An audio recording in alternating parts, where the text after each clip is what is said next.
चतुष्षष्टिकोट्याख्यविद्याप्रदं त्वां सुराचार्यविद्याप्रदानापदानम् कठाभीष्टविद्यार्पकं दन्तयुग्मम् कविं बुद्धिनाथं कवीनां नमामि।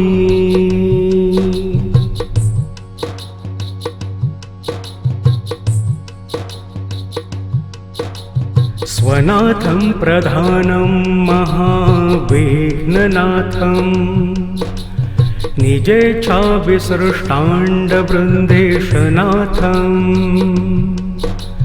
प्रभुदक्षिणासस्य विद्याप्रदं त्वां कविं बुद्धिनाथं कवीनां नमामि।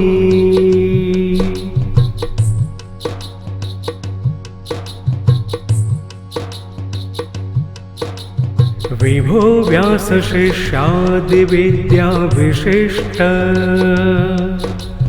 प्रियानेकविद्याप्रदातारमाद्यं महाशाक्तदीक्षा गुरुं श्रेष्ठदं त्वां कविं बुद्धिनाथं कवीनां नमामि।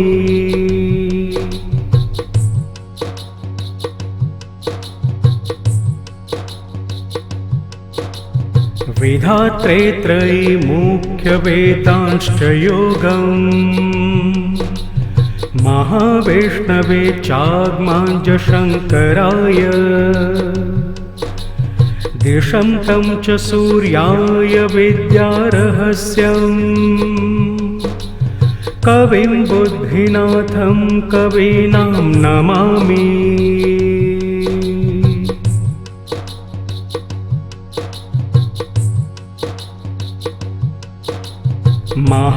महाबुद्धिपुत्राय चैकं पुराणम् दिशन्तं गजासस्य महात्म्ययुक्तम् निजज्ञानशक्त्या समेतं पुराणम् कविं बुद्धिनाथं कवीनां नमामि।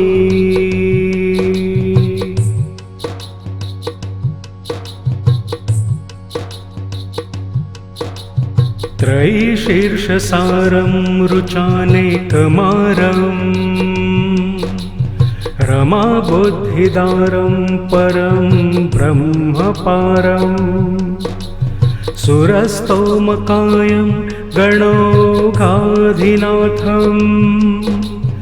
कविं बुद्धिनाथं कवीनां नमामि।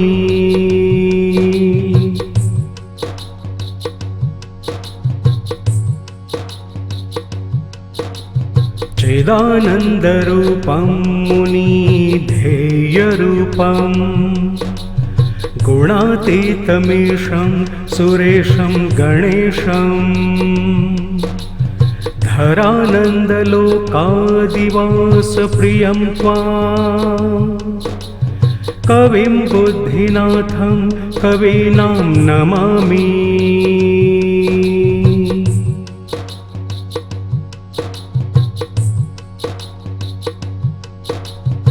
अनेकप्रतारं सुरक्ताब्जहारं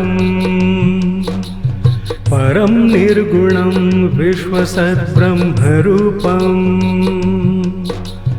महावाक्यसन्दोहतात्पर्यमूर्तिं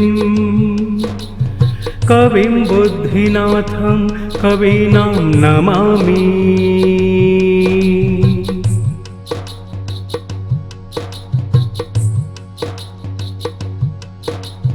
इदं ये तु कव्यष्टकं भक्तियुक्ता त्रिसन्ध्यं पठन्ते गजास्यं स्मरन्तः कवित्वं सुवाक्यार्थमत्यद्भुतं ते लभन्ते प्रसादात् गणेशस्य मुक्तिम्।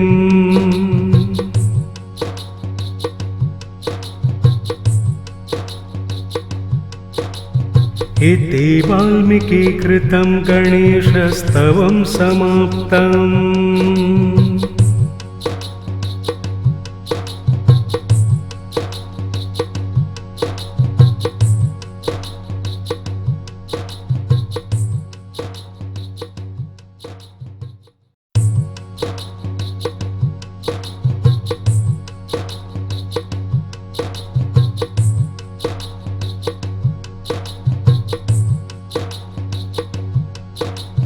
चतुष्षष्टिकोट्याख्यविद्याप्रदं त्वां सुराचार्यविद्याप्रदानापदानम्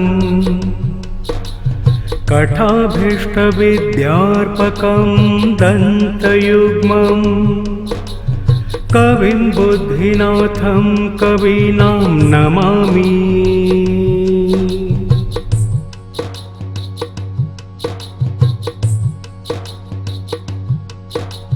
स्वनाथं प्रधानं महाविघ्ननाथं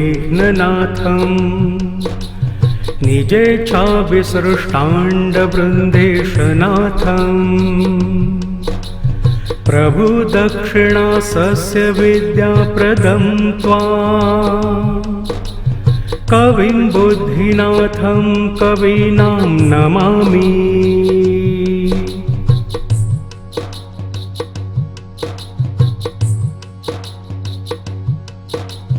विभो व्यासशिष्यादिविद्याविशिष्ट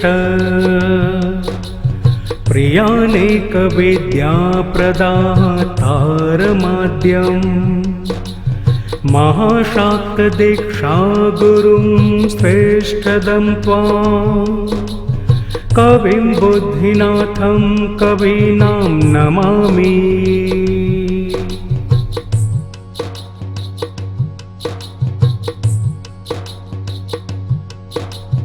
विधात्रे त्रयीमुख्यवेदांश्च योगम् महावैष्णवे चाग्माञ्जशङ्कराय दिशं तं च सूर्याय विद्यारहस्यम् कविं बुद्धिनाथं कवीनां नमामि।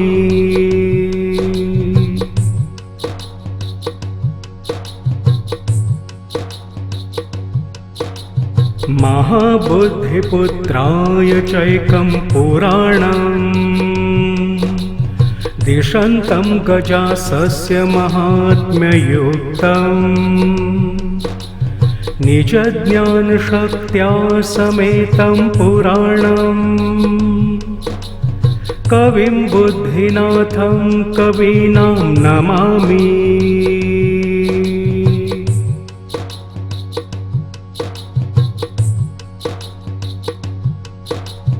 त्रयीशीर्षसारं रुचानेकमारम्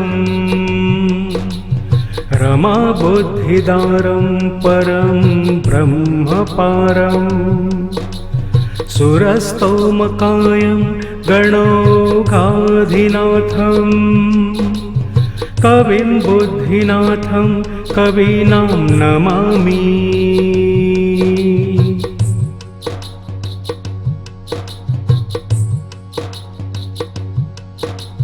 चिदानन्दरूपं मुनिधेयरूपं गुणातीतमीशं सुरेशं गणेशं धरानन्दलोकादिवासप्रियं त्वां कविं बुद्धिनाथं कवीनां नमामि।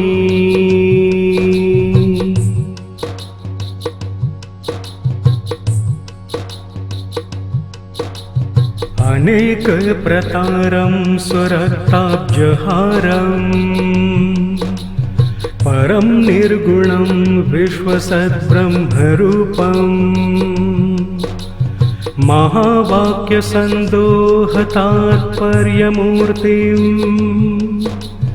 कविं बुद्धिनाथं कवीनां नमामि।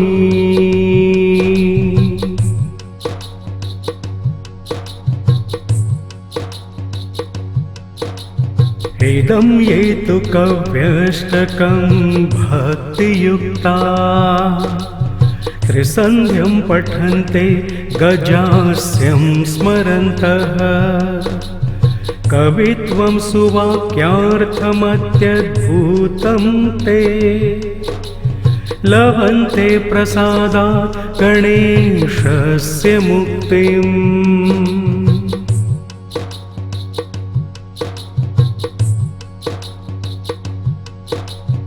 इति वाल्मीकिकृतं गणेशस्तवं समाप्तम्।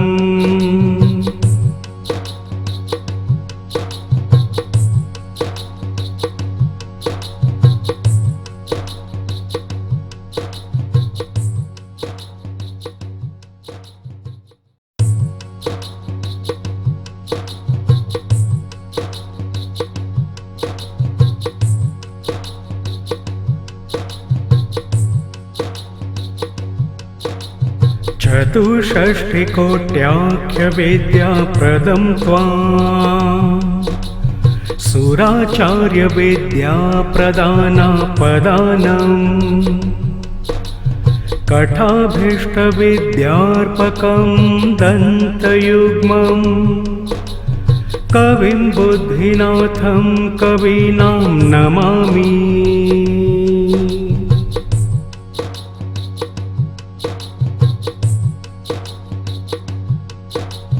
स्वनाथं प्रधानं महाविघ्ननाथं निजेच्छाविसृष्टाण्डवृन्देशनाथं प्रभुदक्षिणासस्य विद्याप्रदं त्वां कविं बुद्धिनाथं कवीनां नमामि।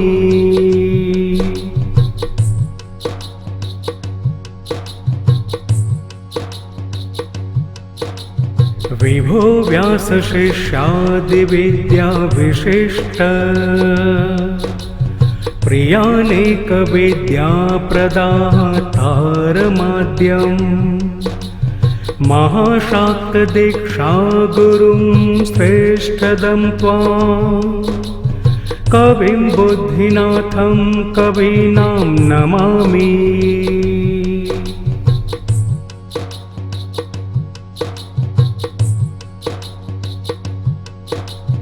विधात्रे त्रयीमुख्यवेदांश्च योगम्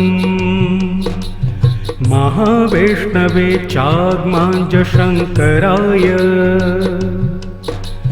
दिशं तं च सूर्याय विद्यारहस्यम् कविं बुद्धिनाथं कवीनां नमामि।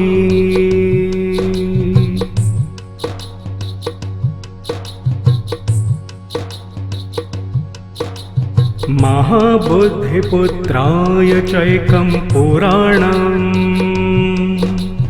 दिशन्तं गजासस्य महात्म्ययुक्तम् निजज्ञानशक्त्या समेतं पुराणम्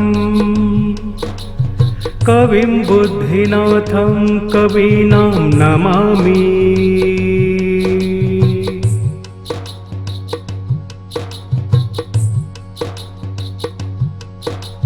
त्रयीशीर्षसारं रुचानेकमारं रमाबुद्धिदारं परं ब्रह्मपारं सुरस्तोमकायं गणौघाधिनाथं कविं बुद्धिनाथं कवीनां नमामि।